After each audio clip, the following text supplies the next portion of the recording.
السلام علیکم ورحمۃ اللہ وبرکاتہ۔ میں ہوں رفیع اللہ قاسمی، ایک بار پھر آپ کے سامنے ایک نئی غزل لے کر کے حاضر ہوا ہوں۔ انشاءاللہ آج ہم اس غزل کو سمجھنے کی کوشش کریں گے۔ اس غزل کی تشریح ہم آپ کے سامنے پیش کریں گے۔ غزل کسے کہتے ہیں؟ غزل کا لفظی معنی ہے عورتوں سے باتیں کرنا۔ اردو زبان و ادب میں غزل کہتے ہیں ان اشعار کو جن میں شاعر اپنے محبوب کی تعریف و توصیف اور حسن و خوبی کو بیان کرتا ہے۔ اس غزل کے شاعر ہیں جلیل مانک پوری۔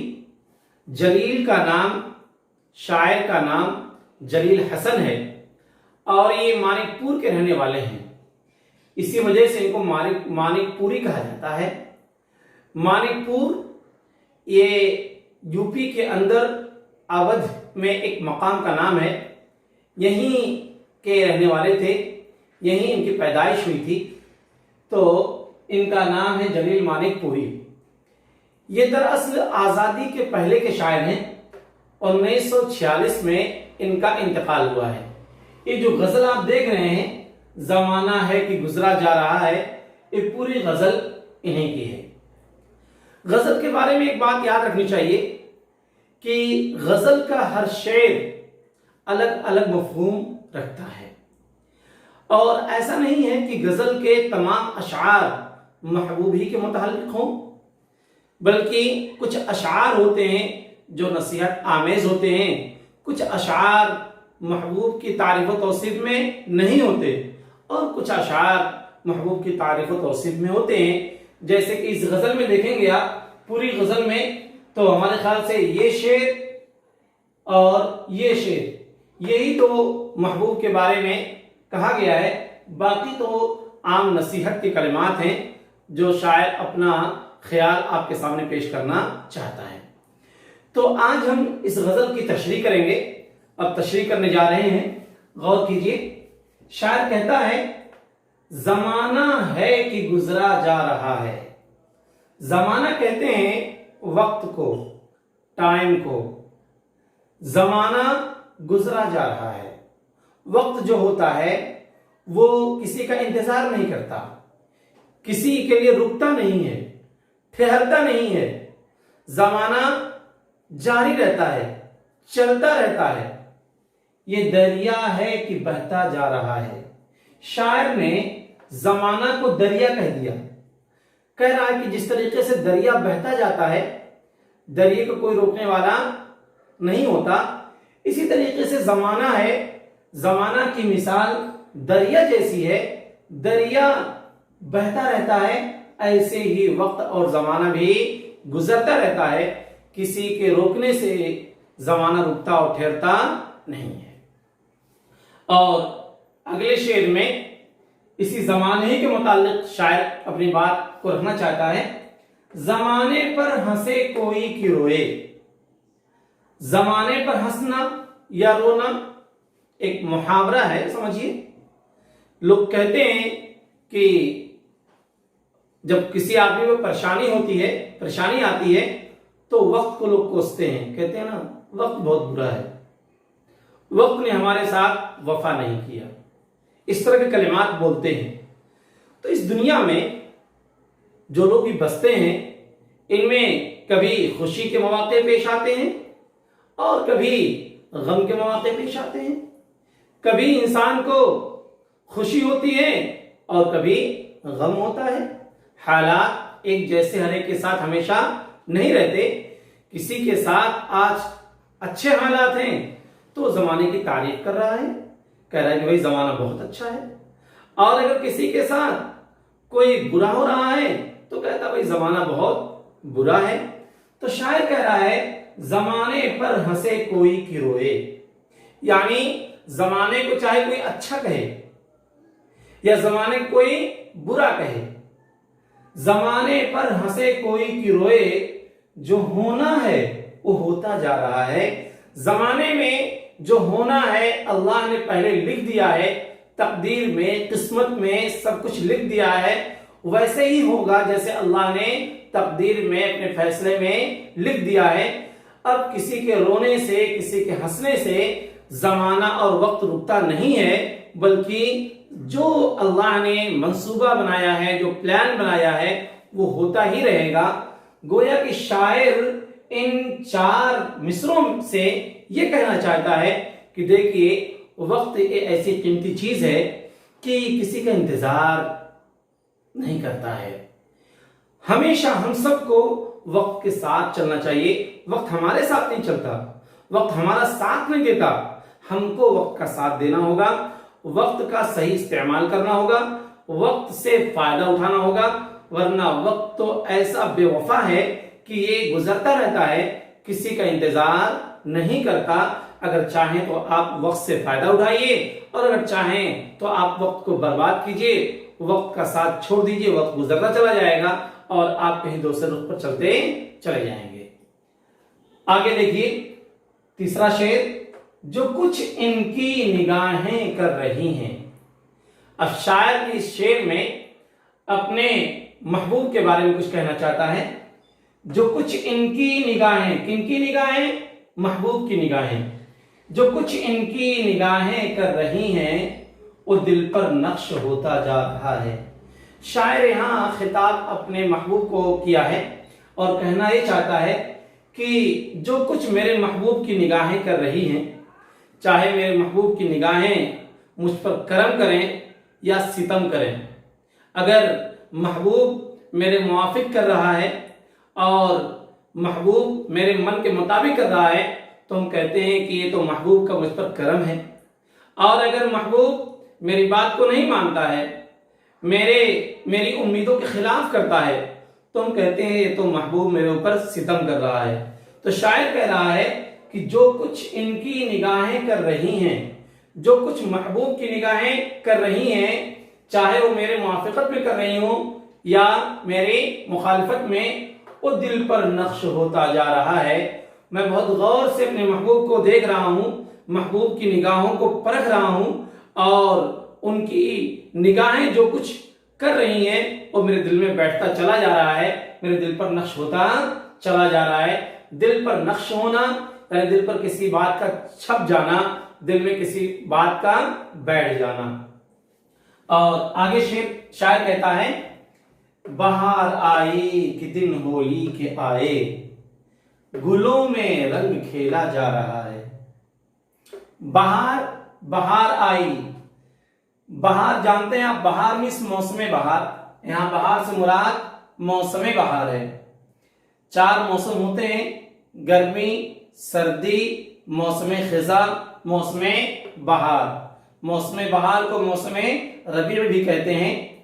تو سردی کے ختم ہونے کے بعد، بلکہ ختم ہونے کے بعد نہیں، بالکل آخری سردی کے آخری پیریڈ سے ایک موسم شروع ہوتا ہے جب پتے، درختوں کے پتے زمین پر گرنے لگتے ہیں، جھڑنے لگتے ہیں، اس کو موسم خزاں کہا جاتا ہے۔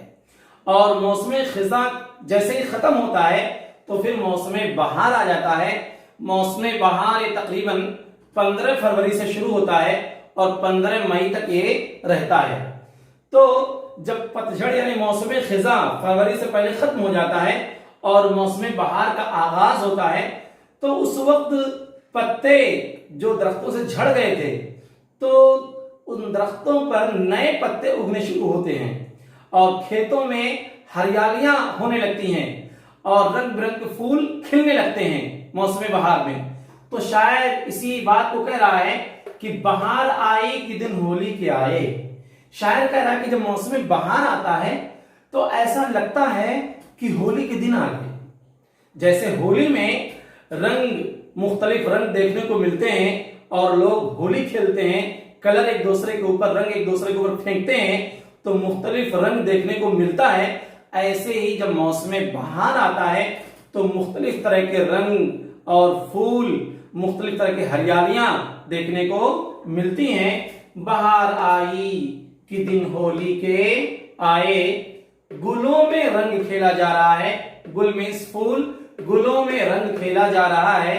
شاعر کہہ رہا ہے کہ جب موسم بہار آتی ہے تو ایسا لگتا ہے کہ گلوں میں پھولوں میں رنگ کھیلا جا رہا ہے.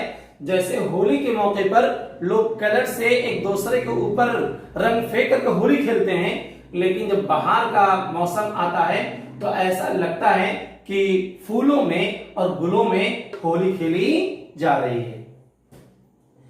شاعر آخری شعر میں کہتا ہے جلیل اب دل کو تم اپنا نہ سمجھو.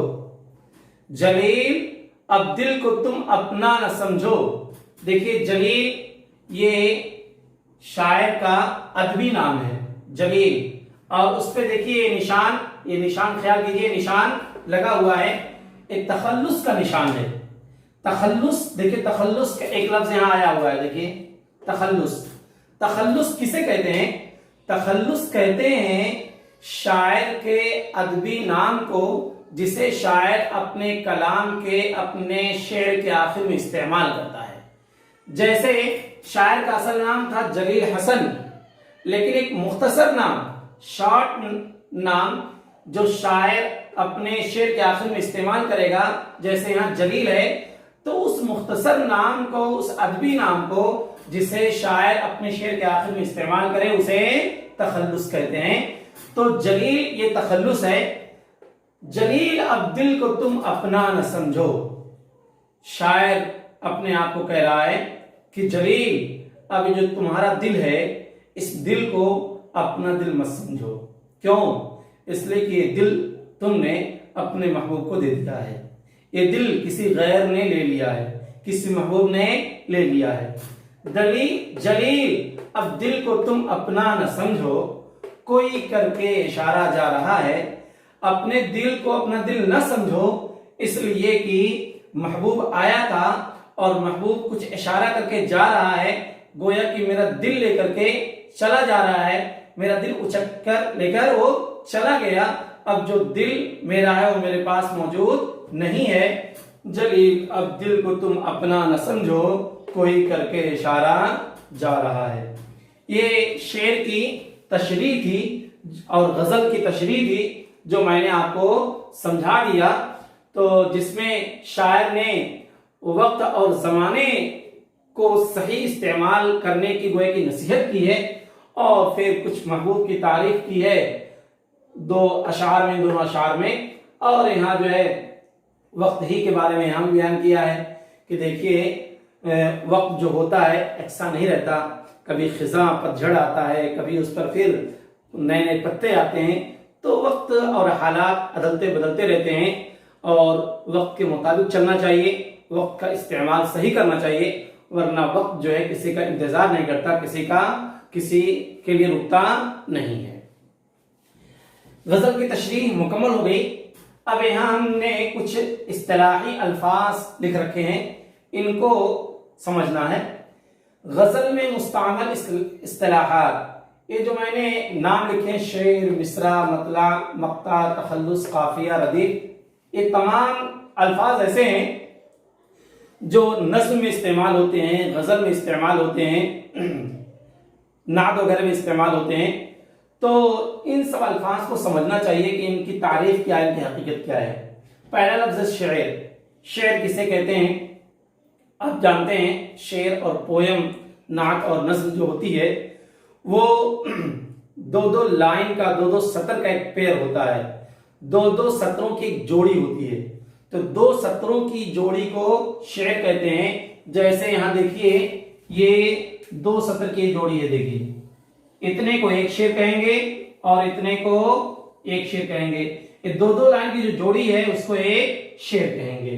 دیکھیے یہ شعر ہے، دیکھیے یہ شعر ہے. گویا کہ اس غزل میں ٹوٹل کل 5 اشعار ہیں. دوسرا لفظ مصرع. مصرع کسے کہتے ہیں؟ مصرع شعر میں 2 سطروں کی جوڑی ہوتی ہے، ہر سطر کو، ہر لائن کو مصرع کہتے ہیں. دیکھیے یہ بھی ایک، یہ الگ مصرع ہے، یہ الگ مصرع ہے، یہ الگ مصرع ہے، یہ الگ مصرع ہے، یہ الگ مصرع ہے. تو اگر مصرع کی بات کریں تو اس غزل میں ٹوٹل 10 مصرعے ہیں، لیکن اگر شعر کی بات کریں تو اس غزل میں 5 اشعار ہیں. اور ایک تیسرا لفظ ہے مطلع. مطلع کسے کہتے ہیں؟ مطلع یہ بنا ہے طلوع سے، طلوع مینس نکلنا، مطلع نکلنے کی جگہ۔ غزل کے پہلے دو مصروں کو، غزل کے پہلے شعر کو، غزل کے پہلے دو مصروں کو مطلع کہتے ہیں۔ یہ مطلع جو ہے، یہ مطلع ہے، یہ دونوں شعر، یہ دونوں مصرے، یہ ایک شعر جو ہے، یہ دونوں یہ مطلع ہے۔ اور اس کے بعد مقطع کسے کہتے ہیں؟ مقطع کہتے ہیں، مقطع شاعر اپنا ادبی نام شعر کے جن دو آخری مصروں میں استعمال کرتا ہے اسے مقطع کہتے ہیں۔ جیسے یہاں آپ دیکھیں گے تو یہ دونوں شعر کیا کہلائیں گے؟ یہ دونوں شعر مقطع کہلائیں گے، یہ مقطع ہے۔ مقطع کہتے ہیں ختم ہونے کو، قطع رک جانا، بند ہو جانا، مقطع رکنے کی جگہ۔ اب غزل یہاں کی پوری ہو گئی، رک گئی، اور اس لیے اس کو مقطع کہتے ہیں۔ تو مقطع کہتے ہیں شعر کے، غزل کے آخری شعر کو جس میں شاعر اپنا ادبی نام استعمال کرتا ہے۔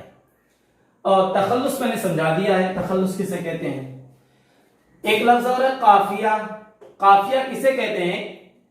قافیہ کہتے ہیں شعر کے آخر میں آنے والا ہم آواز اور ہم صوت الفاظ کو جو پہلے دو مصروں میں، جو غزل میں بدل کے آتا ہے۔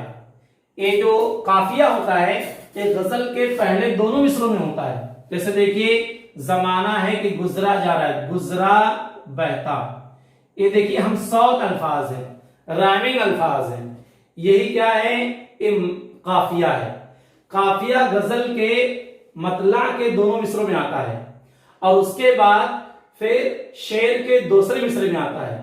دیکھیے اب یہاں اس شعر میں، اس مصرے میں کوئی قافیہ نہیں ہے، بلکہ یہ چوتھی سطر میں دیکھیے ہوتا، پھر ایسے ہی یہاں بھی ہوتا، پھر یہاں دیکھیے کھیلا، اور یہاں دیکھیے اشارہ، گزرا، بہتا، ہوتا، کھیلا اور اشارہ، یہ تمام الفاظ قافیہ کہلائیں گے، کیونکہ قافیہ کہتے ہیں شعر کے آخر میں آنے والا ہم صوت اور ہم آواز الفاظ جو تمام اشعار میں یکساں نہ ہو، الگ الگ ہو۔